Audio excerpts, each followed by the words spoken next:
ما بمشي هذه الرجال سمع براون خاكم خيجو خاصة بجغم سرعتكو بديش مسقاها قواز يا براون ددي خاصة مخبر لي كونغريسم يدو أنا راون تشنجستا ونافق زستا خاصم يسرعت القواز يا شان راوز ولا واجه خاصة بجغم فخست في هجد فازوب زرجوا أخذ ساقم هذا جاجستا يا بساعة زوغازاز وبسوني فخوص في زوخ يدوانا راون سقف كوبلري سيكوري قدري شيء أوفر داخ أوفر ججار أوفر خابزم ديتو زريب وجمز حاجة أبازم بساعة ياس قاقور بلا جامي دامتي وفورة ناخ جزء ناخف إتلاغو ناخب إتلاغو شتن فيز شيري جيسا يجري غازوفجا أوفر زي زحاهم كافيتا زبلا زغاجاهم تحمي غبسو تقولوا همي تحم قفو بيشا تحم فوزا في غاجا هذا جسد جسد نزفيرا جلمي أوفر شخوز دا دي تابخنيش حق دي بار خاصة خلينا خفو دا كان زمي فوزا ميس ما بديجم خاكل مخو ميس ما باشم بديجم دز بسالة دز تبسالة حري ديش حق ريبان ميس حاو صغر تزرب يددم غدو مخمي داور شخوشي ززاقوز دا دي خاكونو زدر خاكو ميديش زد شخو جنو إنديا غارة لغور قرال سجار إنجليزي ما يحب زوج جواز الشوزة شحفيت سجار مخاطما غاندي جي أوستاج فزفير فغنافي هر زرف سلقة وجنس شيريجي دا زرتسونو فارديز دزفير دفغنافي دي غوك دي بغاحة أرجع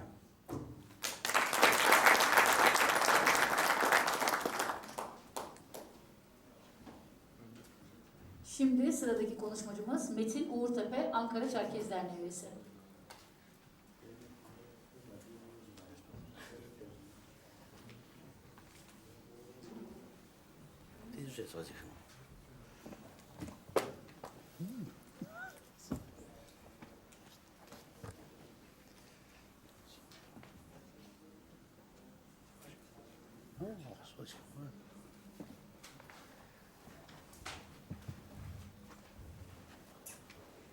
Merhabalar, herkese saygılarımı sunuyorum.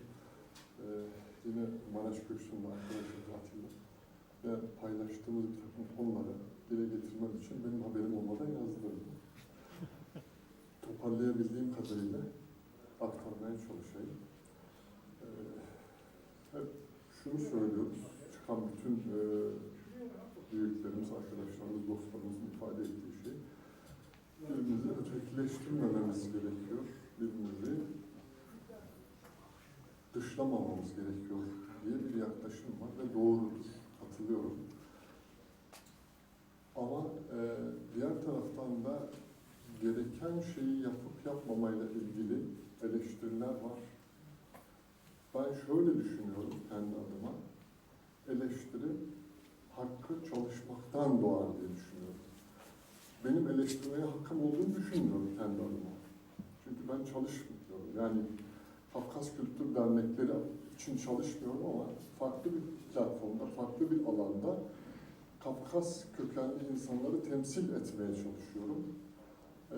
Çevresinde olduğum arkadaşların önerisiyle HDP parti meclis üyesiyim. Bu oradaki arkadaşların da sizlere selamları var. Aynı zamanda yeni dönemin için olumlu önerileri ve olumlu dilekleri var. Dileklerinde başarılı olmaları arkadaşlarımız. Tüm bunlarla birlikte bir iki tane düşünce ve önerim var. Bunlardan bir tanesi, yaşadığımız ülkede son dönemlerde çok ciddi şekilde sıkıntılar yaşanıyor. İşte doların yükselişi, kurlar falan filan, işsizlik, pahalılık, yoksulluk ve benzeri şeyler yaşanıyor. Biz toplum olarak bundan etkileniyoruz. Ve hemen hepimizin bir yakını, kardeşi, oğlumuz, kızımız, yeğenimiz öğrenci, okuyor. Bununla ilgili bir öneride bulunmak istiyorum. Örneğin kaffet olarak önümüzdeki süreçte, Ümit Hocam'ın gözünün içine bakarak ifade edeyim ben bunu, önümüzdeki süreçte bir yapı oluşturulması, öğrenci değişim programı gibi. Örneğin Kayseri'de çıkmış, Ankara'ya gelmiş, Ankara'dan çıkmış, İstanbul'a gitmiş, İstanbul'dan çıkmış, İzmir'e gitmiş. Ev yok, kira derdi sorunu var, ekonomik olarak sorun yaşıyor. Bu bir Avrupa Birliği projesi haline getirilebilir ve bununla ilgili ciddi bir değişim programı haline dönüştürüp bununla ilgili hem kaffet olarak hem de yerel dernekler olarak işbirliği içerisinde buna yönelik adımlar atılabilir ki İstanbul örneğinde var, öğrenci evleri oluşturuldu. Siz daha iyi biliyorsunuz. Buna benzer çalışmalar daha merkezileştirilerek daha yaygın bir hale getirilebilir. Artı ötekileştirmeleri falan filan bir tarafa bırakıp o dinci, o İslamcı, öbürü komünist, öbürü sosyalist, öbürü bilmem neyi bir tarafa bırakarak veya öbürü Abaza, öbürü Hatipo'yu, öbürü Adiye'yi falan filan bir tarafa bırakarak birlikte iş yapabilmekle birlikte oluruz diye düşünüyorum. Bu anlamda böyle bir öneride bulunuyorum. Yani bir iş etrafında insanlar bir arada olma şansları daha yüksek gibi geliyor bana. Niye? Birlikte iş yaptığınız zaman ortaya net bir şeyler çıkartacaksınız. Biraz önce söylemeye çalıştığım birçok arkadaşımız belki tepki duyuyor ama bir HDP gibi bir partinin içerisindeyim ve ben o döneme kadar HDP'nin kapısından içeri girmemiştim. Arkadaşların önerisiyle ve görevlendirmeleriyle gittim. Yani ben orada şunu gördüm arkadaşlar. Gerçekten şimdi ifade etmeye çalıştığım şeyi yapıyorlar. Bütün kesimlerden, bütün çevrelerden insanlar birlikte bir şeyler yapmaya çalışıyorlar ve yapıyorlar. Ve 6 milyon, 7 milyon oy alıyorlar. Şimdi Türkiye'deki azınlıklar olarak baktığımız zaman 3. azınlık biziz. 1 Türkler, 2 Kürtler, 3 Çerkezler diyebiliriz. Şimdi Araplar çoğaldı ama bir arkadaşımızın ifade ettiği gibi. Şimdi buna rağmen biz bir şey yapamıyorsak, bir şey yaptıramıyorsak, taleplerimizi dillendiremiyorsak, işte buraya yazmışız, Anadolu İlli Eğitim, Çerkezce TV ve benzeri. Bunları yaptıran gücümüzün olmaması bizim örgütlü ve birlikte iş yapamamamızdan kaynaklı. İkincisi, çok net hatırlıyorum 80'li yıllarda tuvaleti bastığında Fahri abi elinde süpürgeyle çok affedersiniz boks suyunu temizliyordu. Yani bu yaşadık, kayyumdan devralan insanların içerisinde Fahri abi. Ama biraz önce Yalçın hocamın da ifade ettiği gibi protokolde değil arka tarafta, Cihan abi aynı şekilde protokolde değil gibi. Bu bize yakışmıyor. Bir parantez olarak söyleyeyim. Onun dışında ekonomik olarak sorunları var. Her örgütlerin, her yapının olduğu gibi Kaffet'in de bir takım sorunları var. Bu sorunları aşabilmek için de ciddi şekilde bir çalışma oluşturulup işte en son şeyden biliyoruz, genel halk oyunları ekibinden il dolaştırıldı. Ona benzer çalışmalarla profesyonel bir hale dönüştürüp ciddi şekilde Kaffet'e ve yerel derneklere gelir elde edilebilir. Ben bunu kendim bu alanda çalıştığım için az çok biliyorum. Bu bir öneridir. Bir de Almes'e teşekkür ediyorum. Ve bir önerim de şudur arkadaşlar. Yönetimlerde eş başkanlık, kadın ve erkek eş başkanlığı çerçevesinde oluşturulması daha doğru geliyor bana. Yani kadınların temsili 10 kişilik bir yönetim kurulu üyeliğinde yedeklerle birlikte 12-14 neyse bu hiç değilse yarı yarıya olmalı. Ya bakıyorum yine ama ortada çok fazla bir şey yapmıyoruz bu anlamda. Artı gençlik komisyonunun genç gruplar öneren arkadaşın önerisine kesinlikle katılıyorum. Ve ayrıca yönetimlerde gençlikten temsilcilerin olmasından yanayım. Gençlikten mutlaka temsilci var. Ya ben 60 küsur yaşındayım. Bizden sonra kime bırakacağız? Yani yok. O zaman o insanları hayatın içerisine, dernek yapılarının içerisine katabilmek için önünü açmamız gerekiyor. Çok fazla vaktinizi aldım. Saygılar sunuyorum.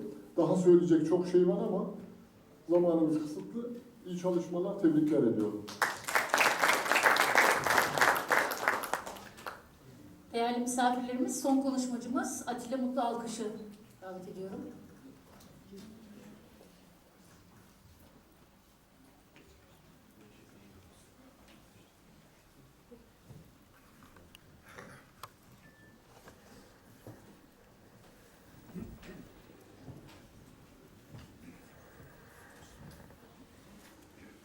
تتحمد ثابها بناخذها سي شبخة سي وشها بغيك وتلا تحوزها بصوم سلام وانفا في زوشها إنجيز صنوها بسوريك أديب زكاز فنو تاوى دا شاكم دقيقة دون قرادوغم تقرا خوانوز دي تصحى قرادوغم صومك زي شيك زوك زرز سدوخوها سي قد شاتوخا بصومي ز أديب زكاز دزقول وفهم أبس حاجة قسكو غاهم قناة تركب زكاز زوجumuz.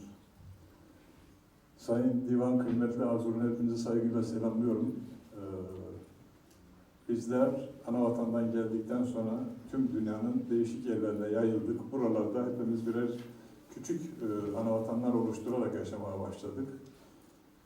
Burada Türkiye'de işte hepimiz Kaberdi, Abze, Şapsı, Abaza, hatta ve hatta Çeçen, Lezgi, bunlar da bizlerle birlikte değişik derneklerimizde ortak faaliyetler yürütüyoruz.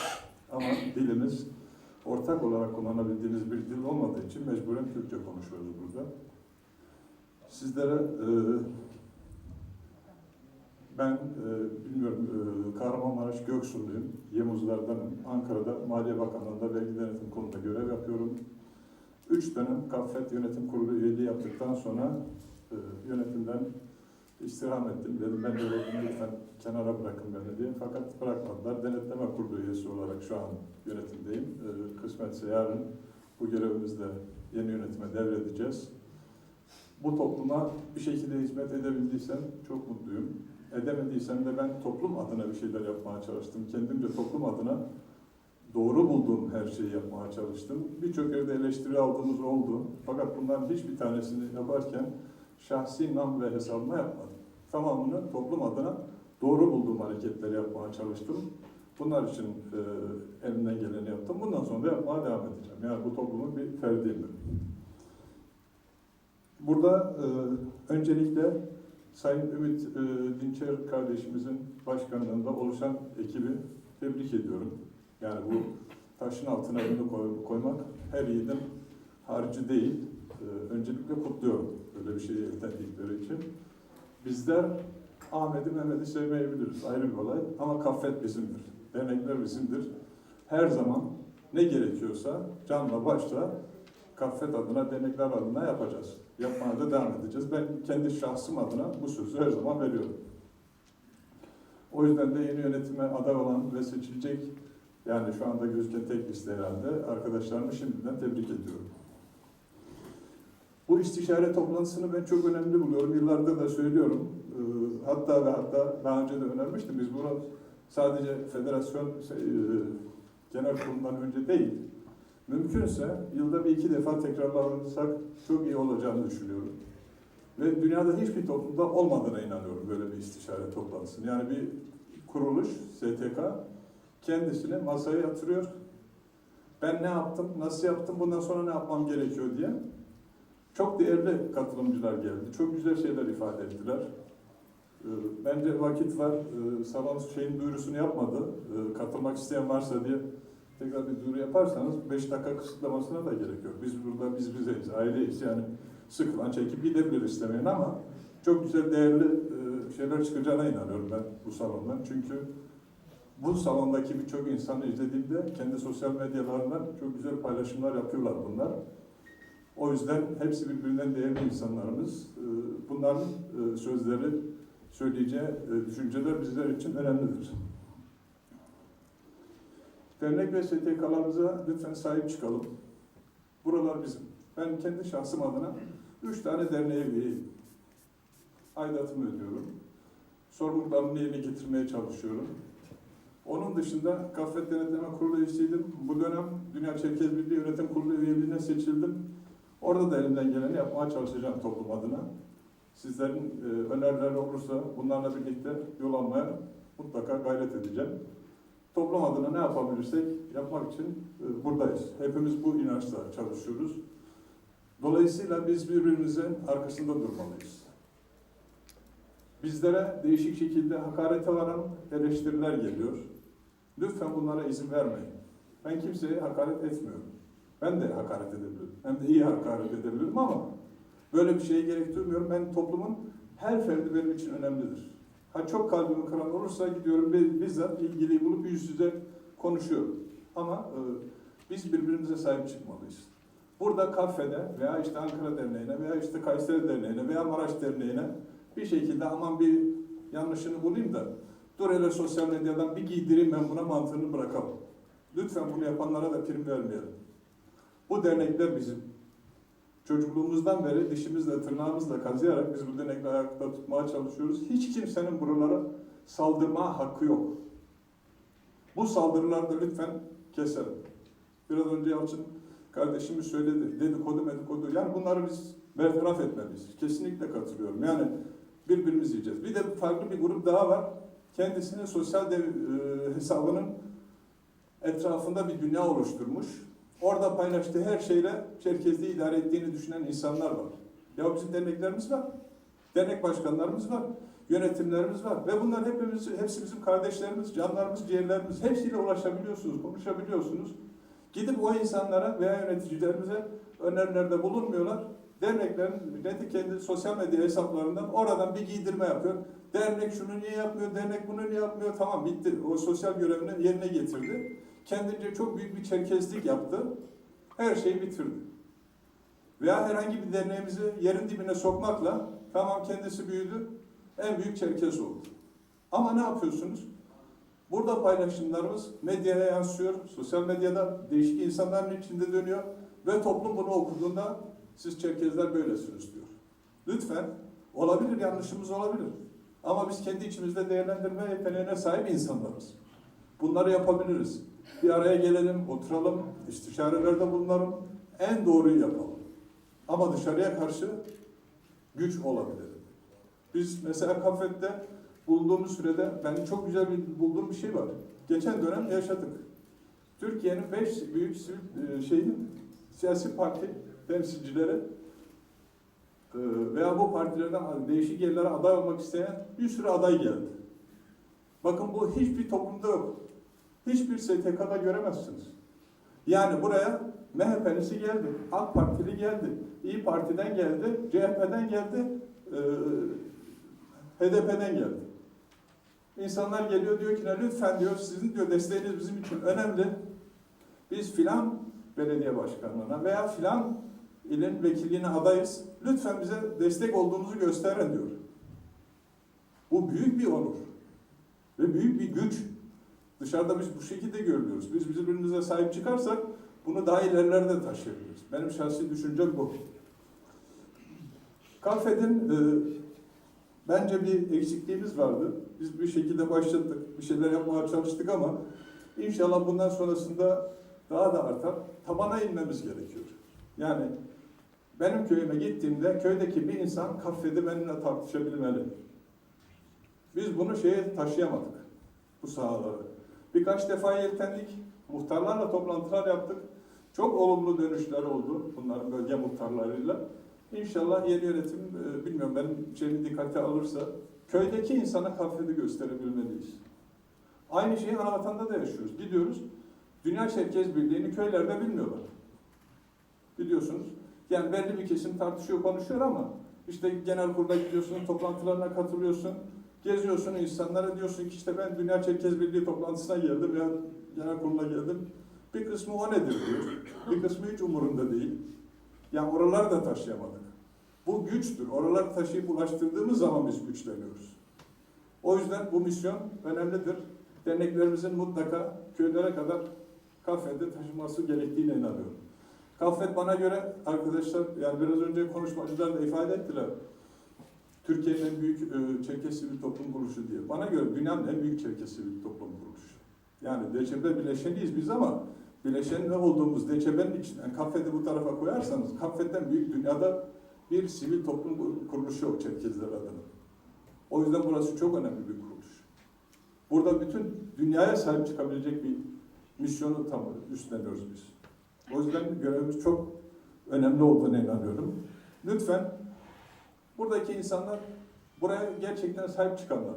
Bu şekilde düşünüp gelemeyen bir kesim de var ama derneklerimize sahip çıkalım, üye olalım, üye olduralım, aidat ödeyelim. Biraz önce Cihan abi söyledi, birer lira dedi. Herkes bir şekilde derneklere üye olsun, aidatlarını yerine ödesin, bağışta bulunsun. Yani bu dernekler ayakta kalabilmesinin en önemli şeylerinden bir tanesi maddi kaynaktır. Bu yüzden önemli bir misyon olarak yani bunu hepimizin takip etmesi gerektiğine inanıyorum. Aynı şekilde sosyal medyalarımızı güçlendirelim. Yani oralarda lütfen herkes kendisi kafede derneklerimizin sosyal medya hesaplarını paylaşın.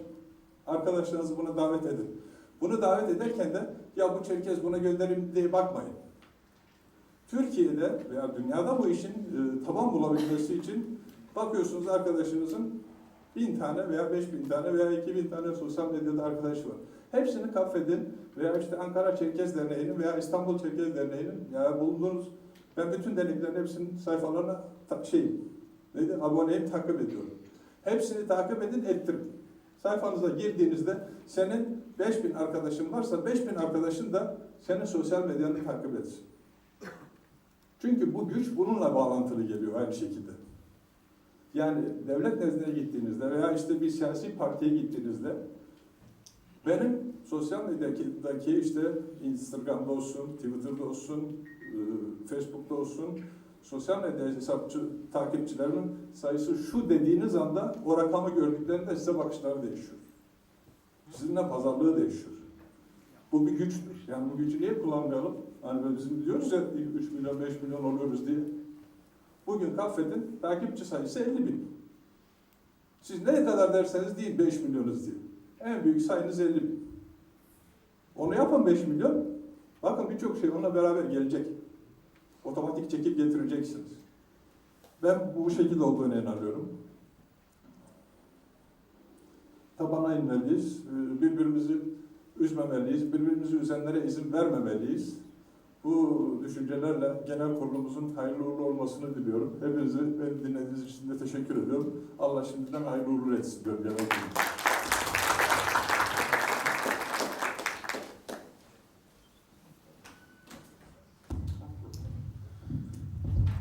Evet, şimdiye kadar 14 tane konuşmacımız bize hitap ettiler. Hepsine ağzına sağlık, teşekkür ediyoruz. Biz 5 dakika süresini koyarken katılımcıların daha fazla konuşmak isteyeceklerini düşündüğümüz için böyle bir sınırlama gittik. Ancak zamanımız yetti. Hakkımız geçtiyse bizi bağışlasınlar az süre kullanan arkadaşlarımız. Herhalde şu anda başka yok konuşmak isteyen. Erdoğan Bey tekrar ek almak Delege olarak önerilerimi sunmak istiyorum. Biraz önce İşlem Satır'la konuşmuştum ya. Buyurun. İstanbul delegesi olarak Buyurun. dün Metin arkadaşım anlatacak. Ben de o konuştuklarımızı Erdoğan Yılmaz'ı davet ediyorum. Başka varsa onların da isimlerini alıp devam edebiliriz. Özür dileyerek değerli zamanınızı çalacağım. Metin dün akşam bizi misafir etti ve projelerini açıklarken biraz eksik bıraktı. Aslında Metin'in söylemek istediği evlerimizde öğrenciler, oğullarımızı, kızlarımızı üniversiteye gönderdiğimizde başka bir kente odaları boş kalıyor. Bu odayı o kente yeni gelen, ilk defa İstanbul'da mesela tanışan başka bir öğrenciye açabiliriz. Yani pansiyon gibi mi diyebiliriz? İşte mentörlük gibi mi diyebiliriz? O insana sahip çıkmak. Buradan Sayın Büyüğümüz Kazım Tayyip'ı rahmetle anmak istiyorum. Bu konuda gerçekten bizim toplumumuzda, benim köyümde, benim amca çocuklarıma köy çocukları kalkındırma yurduna götürdü. Kendi evinde de kız çocuklarını eğitti. Hatta rahmetli Murat'la bunu tartışırken babam derdi bizden çok o çocuklarını severdi. Bunu da onu rahmetle analım. Bu Bu konuyu gerçekten önemsiyorum ve topluma dokunmaya, tabana inmenin en önemli yollarından biri. Yani o çocuklar bir ailede olacaklar, bir Çerkezay evinde bulunacaklar ve oradan okullarına gidecekler. Yurt sorunları çözülecek, ekonomik bir katkı olacak belki. Belki de ailelere de bir katkıda bulunabilir. İkinci bir konuştuğumuz konu ana dili konusu. Hani 80'de 12 Eylül gelince bir eğitim seferberliği diye bir şey başladı. Ben dün akşam düşündüm. Biz 7 kardeşiz. 7'miz de ana dilimizi konuşabiliyoruz. 2 kişi yazabiliyor, okuyabiliyor. 5'i yazıp okuyamıyor. Ana dilini bilen insanlara yönelik ev birikir. Belki 3'er 5'erlik gruplar halinde bir okuma yazma seferberliği düzenlememiz gerekiyor. Biz ana dilde gazete çıkarıyoruz. Kaç kişi okuyor acaba diye hesap ettiğimizde herhalde 10 kişi okumuyor. Niye diyoruz? Ya dili bilmiyoruz. Geçen Aydın dayımla tartıştık bu konuyu uzun uzadıya. Ben sadece şunu söyledim. Kayseri'de okey masasında harcadığı zamanın 1/10 ya da 1/1'ini ana dilini öğrenmek için, yani okuyup yazma biliyor hepsi. Harcasa inanılmaz bir potansiyele kavuşacağız. Biraz önce Cihan Başkan'ın dediği gibi birer dakika, her gün 1 dakikasını bir harfi öğrenmek için bir ses öğrenecek, harf de öğrenmeyecek. Böyle bir altlığımız olması gerekiyor. Bütün derneklerin bunu aile yaygınlaştırması. Ben kendi ailemden başlamak istiyorum. Ve bir sertifika mı olur, bir şey olur. Bir şey vermek lazım insanların eline, diploma gibi. Bu da motivasyonu arttıracaktır. 3. konu tabana inmek. Uzun yaylayı ben çok iyi bildiğim için şu an ekonomik olarak orada yaşayan insanlar çok kötü durumdalar. Ürettikleri mamulü satamıyorlar. Mesela ben un getirttim geçen sene. Bu sene de getirttim. Yani 1 tona yakın un getirttik. Onu işte kendi aramızda paylaşıyoruz. Unun kilosunu normal değeri 5 liraysa 10 liraya alıyoruz. Neden? Zerun buğdayı dediğimiz bir buğday ekiliyor. Sadece ilk sistemde bir ilaç kullandılar. Ondan sonra gübre yok, ilaç yok, bir şey yok. Çok az verim alıyor. Maliyetini hesapladık. En az 5,5-6 lira. Bu insanın yaşayabilmesi lazım. 80 kuruş ya da 100 kuruş, 110 kuruş devletin açıkladığı taban fiyat. Ve yapıyorsunuz, o işi yapmaması daha doğru. Bir birlik oluşturmamız. Yıldız Başkan'la da konuşmuştuk aslında. Pandemi olmasa belki kooperatif ve insanlarımız çok sıcak bakmıyor. Bir pilot bölge belirleyip orada üretilen ürünleri paketlemek ve insanlara ulaştırmak. Böyle bir sistem. Yani denedik bir Mısır'da yapmaya çalıştık. Hani paketleyemedik, edemedik ama olur. Yapılabilecek bir uygulama. Şimdi bizim İstanbul Derneği'nde bir sürü arkadaşımız köylerine geri dönüşte kimisi elma kurutuyor, gönderiyor, kimisi nohut yetiştiriyor, gönderiyor. Bunu hayata geçirdiğimiz zaman hem insanlarımıza dokunacağız, hem bir iş etrafında toplanacağız, hem de temiz gıda tüketeceğiz. 10 senemiz kaldı. 2030'da gıdaya ulaşamayacağız. Cebinizde altın olsa da ulaşamayacaksınız. Eğer siz kendiniz üretmiyorsanız, kendi bahçenizde yetişmiyorsa 2030'da gıdaya ulaşamaz hale geleceğiz. Bunu bilim insanları söylüyor. Dünya Sağlık Örgütü'ne sunulan raporlar söylüyor. Biz bugünden tedbirimizi almalıyız. Ve çevre ekoloji diyoruz. Yayınladık patates konusu. Bunu biz, yani patates üretilmesin, uzun yaylada demiyoruz. Patates üretimini dışarıdan birileri gelip çok yüksek karlar ediyorlar ama oradaki insana bir yararı olmuyor. Oradaki insanlara ürettirsin. Bunu devleti o ilişkileri kurarak Kayseri'nin Ziraat Müdürlüğü'nden destek alarak yerel üreticilere verilmesi konusunu biz gündeme getirebiliriz. Bir de ana dille ilgili ilginç bir örnek vereceğim. Ladino dilinin kaybolmadığı konusunu bu dili bilen bir insanla konuşuyorduk. Bir karar almış bu toplum. Evinize girerken Dışarıda, sokakta kullandığınız dili orada bırakacaksınız. Eve girdiğinizde ana dilinizi konuşacaksınız. Biz bunu yapamadık ve gidiyor. Bu konuda evde ana dil nasıl kullanılır? Alaaddin Hocam'ın söylediği televizyona yansıtabilmek, YouTube'da programlar yapmak, Milli Eğitim'in açmış olduğu EBA'ya 4 yıllık bir şey hazırlandı, eğitim kitapçıkları. Ve bunları öğretmenlerimiz öğretiyor. Bunu kameraya alıp EBA'ya yükletirsek, evden, televizyondan ben de açıp dinleyebilirim. Herkes dinleyebilir. Korkmayız. Mesela bizim yaptığımız bir araştırma var. Aileler korkuyor. Gerçekten emin misiniz diyorlar. Ben çocuğuma ana dilinde eğitim aldırabilir miyim? Ya yapma Yılmaz Hocam. Gerçekten yasada var mı böyle bir şey? Açıp baktığınızda Çerkezce demiyor orada. Yaşayan diller ve lehçeler. Bunun mücadelesini vermeliyiz. Biraz önce bir arkadaşımız belirtti. Çerkez kimliği tanımlanmıyor. Ana dili tanımlanmıyor. Yaşayan diller ve lehçeler. Ne abi bunlar? Bilmiyoruz. Ya bunu hem partide dile getirmek, mecliste dile getirmek hem de yerellerde de öğretmenlerin, özellikle eğitmenlerin ailelere bunun olduğunu anlatması. Bu konuda son 2 yılda ben istedim. Ondan öncesini izlemedim. Çok ciddi çalışmalar yapıldı. Adnan'a buradan o çalışmalarıyla ilgili teşekkür ederim. Yeni yönetimin de bunu sürdüreceğini zaten biliyorum. Birlikte bir projedeyiz zaten. Tehlike altındaki diller konusunda. Onu biraz daha geliştirmemiz, daha yaygınlaştırmamız gerekiyor. Bu konuda da bir hazırlığımız var. Yani artık federasyonla mı götürürüz? Başka bir derneğe mi önerirsiniz?